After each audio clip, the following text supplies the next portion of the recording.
Hola chicos, bienvenidos a todos a otro episodio de Millennial Money. Yo soy Alexandra Gonzalez, and we're going to be discussing my favorite topic, personal development.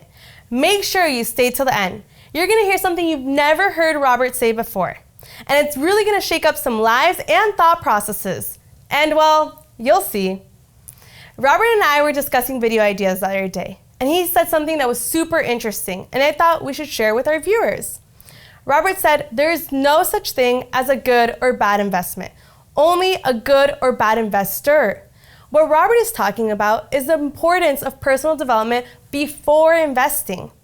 Robert said a good investor can find the opportunity to make a bad deal good, and a bad investor can take the best investment and completely ruin it.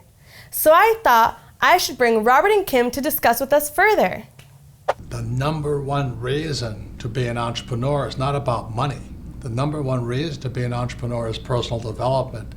You know, to develop yourself to be, as the Army says, to be all you can be. Would you say it's true? Well, yeah, I mean, as an entrepreneur, every day we're facing the unknown. We're facing problems that come up. We're facing new challenges that come up, and it's always like right in our face.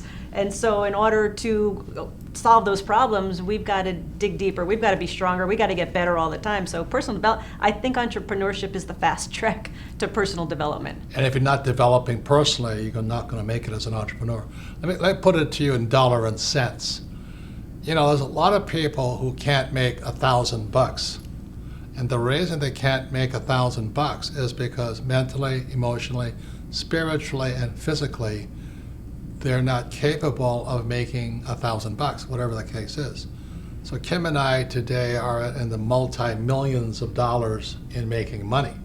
But we wouldn't have gotten there because one time we were having trouble at $1,000. So every time we had a problem, we had to get bigger than the problem. For many people out there with a $1,000 problem, they're not going to solve the problem until they personally develop themselves mentally, emotionally, spiritually, and physically to be bigger than a $1,000 problem. Right, and I would say, you know, we've been doing personal development forever. Yes. I mean, I remember my very first book when I was 18 years old. I was doing Silva Mind Control, and I was reading Psycho-Cybernetics by Wayne Dyer when I was in college. So we've always been doing that, studying. When we have when we have an upset between us, we have a rule that if the upset lasts more than 45 minutes, we go seek counseling. Professional help. We have professional people that work with us individually, because a lot of times when there's an issue that comes up, we can't solve it. It's something else that's going on with us personally. And so we want to overcome those blocks, whatever is holding us back, whatever those blocks are emotionally, physically, mentally, we want to move on from those. So that's where our strength comes from.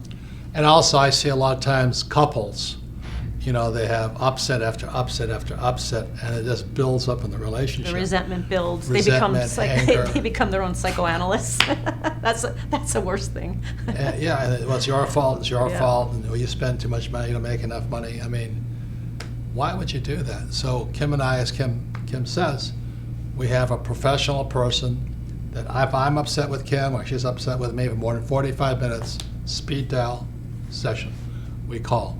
Because personal development, mental, emotional, spiritual, and physical development is more important than money. I like how Robert ended that by saying personal development is more important than money. What Robert and Kim are saying is so true. Why do we struggle to make money? To have a better life. But it's not money that makes someone happier or live better. That only comes from working on yourself, developing your spirit, mind, and body. We know that success and money do not create happiness, but happiness does create success. Next, I asked Robert and Kim about developing the right mindset for your success, and I just loved Kim's answer. Kim read a book a while ago. It was called Mindset or something. Yeah, it's a book called Mindset. It was written by an author, Carol Dweck. And what she talked about is basically we each have, there's two primary mindsets, and we tend to have one primary of the two. One is the fixed mindset. So a person with a fixed mindset basically says, I was born with this much intelligence, I'm gonna stay with this much intelligence, I know as much as I know, and that's it. But I'm smart. And the fixed mindset has a hard time learning. They have a hard time growing because they already think they know all the answers. There's something else a fixed mindset does. They want to make sure that you don't grow.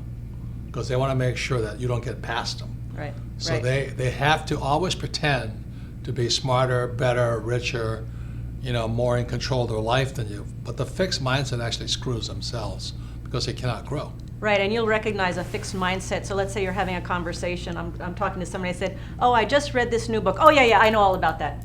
"Okay." "Oh, I'm studying this new marketing concept." "Oh, I've already done that." Well, how about the guy we talked to yesterday? "Yeah," he said, "I like your advice, but I think I already know the answers." I'm like, "Why are you asking?" So the fixed mindset, really, they don't take on new challenges, but the other mindset is called the growth mindset, and that's what we're all about, and that's what you need to be an entrepreneur. So a growth mindset, they always think they can get better. They always think they can grow. They love new challenges. They love new ideas and problem concepts. Solving. And I'll give you one quick example.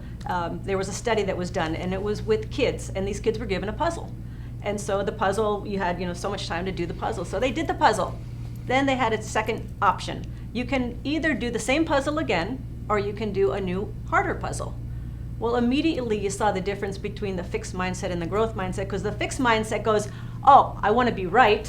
I want to get the right answer, so I'm going to do the same puzzle again." The growth mindset goes, "Why in the world would you do the same puzzle again? Give me the harder one. I want to learn. I want to grow." So that's a very quick example of the difference. And as an entrepreneur, you really have got to have that growth mindset. I just love that, but at the same time, it scared me a little. Kim was saying elementary school kids have already determined if they're a fixed mindset or a growth mindset. Can someone change into a growth mindset? The short answer is yes, but to change your mindset, the first thing you must do is take ownership of your attitude. Here are some ideas on how to do that. Number 1, acknowledge and embrace your imperfections. Hiding from your weaknesses means you'll never overcome them. Number 2, view challenges as opportunities for self-improvement. Number 3, replace the word losing with the word learning. In the growth mindset, you're either a winner or a learner. Number 4, value the process over the end result. The process will reward you with the knowledge which will allow you to repeat your successes. Winning or the end result merely gives you a one-time trophy. Number 5, embrace your why or sense of purpose. This reminds you that the process is what's important rather than the one-time end result. Number 6, accept feedback and even ask for it. This speeds up learning, which speeds up growth. I especially like number 4, valuing the process over the end result. Kind of like when I go hiking. The journey is so much better than the final destination, and that makes so much sense. This totally feeds into the last segment where Robert and Kim discussed the 4 kinds of people from a mindset perspective, or based on what is important to them. This section is awesome, and it's something I've never heard Robert or Kim before discuss. This is the part I mentioned in the beginning that is so powerful and so impactful. There's 4 types of mindsets. One mindset is I must win. Another mindset is I must be right. Another mindset is I must be liked. And the other mindset is I must be comfortable. So the people who must be liked and the people who must be comfortable will probably never make it as entrepreneurs, simply because, we hear it all the time. "Oh, I don't really want to be rich. I just want to be comfortable. I want to be with all my friends, have them like me." Well, they should not be entrepreneurs, they should be employees. Okay? What about I must win, right?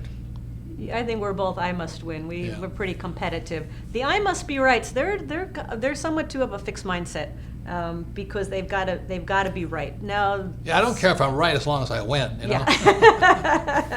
I don't break the law, but I want to win. So going back to what we might recommend for personal growth, the number 1 is we're always learning, we're always studying. We do book studies together. We read personal development books. We're always looking for ways to improve ourselves. And now we have just recently, Robert was introduced to a new book, and we both read it. And 2 now, new books. Yeah, so You've only read 1. I'm reading the other one. I must win. I must be right. You must be right. But the reason I read and study because I like to win. Anything gives me a chance to win. An advantage, an edge. I don't have much. I have a huge ego, but I have a worse ego if I'm not winning. And a lot of people have huge egos, but they can't admit, well, I have some flaws and I need to learn something new, right? Yeah, absolutely. You might be wondering which person you are. And it's funny how hard it is to be honest with ourselves. and accurately self-assess ourselves. Part of the challenge is that everybody has all 4 quadrants in them. They come out at different times. That said, Robert is right. Everyone has a dominant quadrant.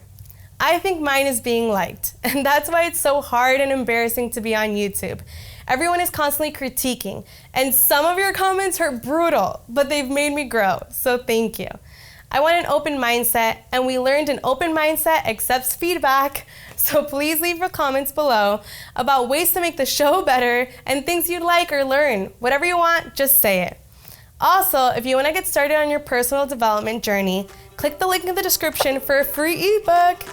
Go for the subscribe button and click that bell so you get notified and live chat with us on our next premiere. Bye! Take care, everyone!